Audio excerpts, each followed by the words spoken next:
Hi guys, my name is Mustafa Adib Shakib. I'm a software engineer working at Snapchat. So today I wanted to share you guys interview tips that you can use to get into Snapchat, Google, or any big tech company in the world. So I divided the entire video into two different sections. First, I'm going to talk about algorithmic coding, and in the second segment, I will talk about system design.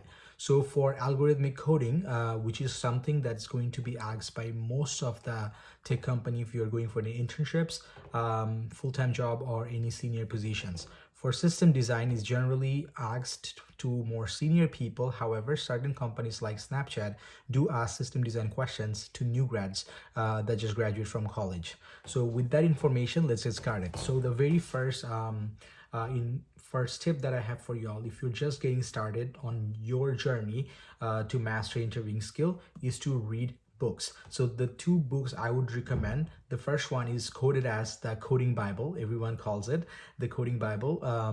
It's Cracking the Coding Interview, and the second one is Elements of Programming Interview. So both of them are books that I have read myself.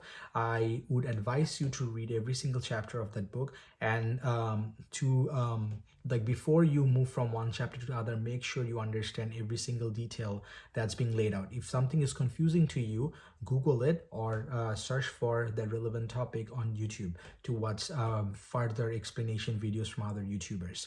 The second tip that I have is to not use built-in functions. So I know built-in functions are very easy to use, and it might be different compared to a lot of other advices you can hear from on the internet. However, the way I learned myself and the way I would suggest other people to do it is to not use built-in functions because they make us lazy. And the second thing is when we use built-in function, we don't really understand how those built-in functions are built from the scratch, and that can hamper our progress of having a very strong computer science foundation. So the second tip is to not use built-in function, rather develop them on your own from the very ground up. The third tip is to know ins and outs of certain algorithms. So for example, binary search, insertion sort, bubble sort, then you have merge sort, quick sort. Know those and know their time complexities. They will be very important for you to know. The fourth tip is to practice on lead codes. So regardless of how much reading we do or how many videos we watch, we will not be able to fully grasp something unless and until we have practiced it ourselves. The website that I would recommend is LeetCode. So LeetCode has hundreds and hundreds of interviewing questions that's collected over a period of time, and you can sort out questions by difficulty and the topic. So I personally use LeetCode myself. I have solved around 600 problems of varying difficulty, so I would advise you to do the same. So one key point I wanted to make sure you guys know is like when you are solving LeetCode problems, initially you're gonna struggle a lot, but I would advise you to straight away not look at the solution, but to try out different sort of approaches that you can think of for a couple of hours. Let's be like 2 hours. However, if you cannot solve a particular question for 2 hours or more, definitely look at the solution on the comment section and try to really grasp what the other person was trying to say when they wrote the solution. Like put yourself in that person's point of view and try to like come up trying to like come up with some points that you think you are missing for you to like get to the same solution, and then write the question down in a piece of paper and then revisit the question again after 2 weeks. That's gonna help you to like overcome this head block that you had when you initially saw the problem for the very first time.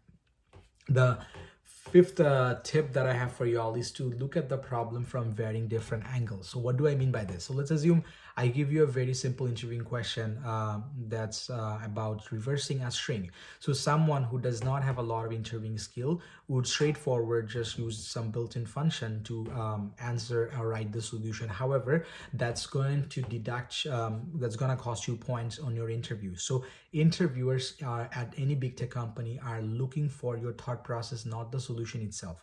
So someone who is a little bit more experienced would ask the interviewer more clarifying questions. For example, they would ask the interviewer what are the characters in that string? Is it strictly numbers, alphabets, or special characters, or a mix of everything?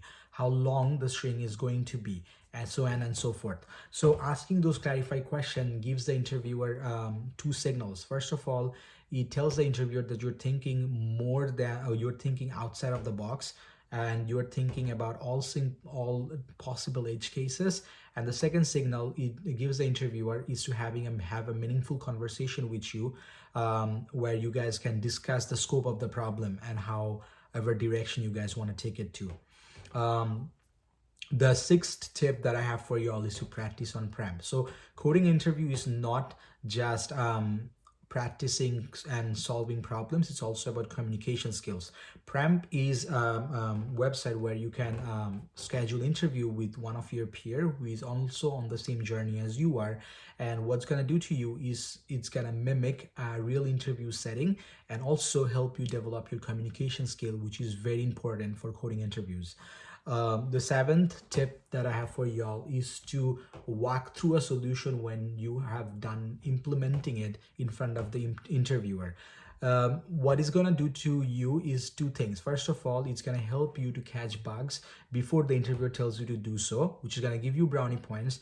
And the second thing it's going to do to you is to you're going to be able to show the interviewer that you can come up with custom test cases, and then you can go through your code and help the interviewer explain why you have written what you have written. That's going to help the interviewer get more signals from your understanding and your knowledge. The eighth tip that I have for y'all is to always be engaging with your interviewers. So I have done it myself, and I have seen people do it. They, when given a problem, they don't ask questions to the interviewer. They don't engage with the interviewers. They straightforward just go into the thinking mode. While that is good, but you should be talking to your interviewer. Why? First of all, if you get stuck and you're talking to the interviewer, he can help you unblock yourself, because always remember the interviewer is on your side. He wants you to pass the interview. However, you also need to coordinate with him so that he can get the opportunity to help you. So those are my 8 tips for the coding interview section. As far as the system design, I have 2 tips. So for system design, the very first tip that I have for y'all is to develop real life projects. So for myself, I attended multiple hackathons when I was in college, and I developed multiple projects throughout those when I was participating in those hackathons that gave me the understanding of how to start a project and how to actually go about developing something, and what are the considerations you need to make. However, if you want to gain further knowledge, or you want the knowledge to be gained on a systematic way, then you can read a book. So for this purpose, I would recommend that you read Grokking the System Design Interview. That's a very good book that's going to help you get the basics, and then also familiarize yourself with the key terms that we use whenever we talk about system design interview. For myself, when I interviewed Snapchat, I was given 2 system design interviews, and I applied for a new grad position. So don't knock system design interviews out just because you're a new grad, because some companies like Snapchat do ask system design questions. You can also watch YouTube videos of other YouTubers. One of my favorite is Gaurav Shen. He makes videos and they're very high quality, so you can check them out, and that can help you out with your journey. So those were my tips and tricks that you can use to get into your dream tech company. Let me know if there is anything else that you want to know from me, and I will see you guys in the next video. Thank you.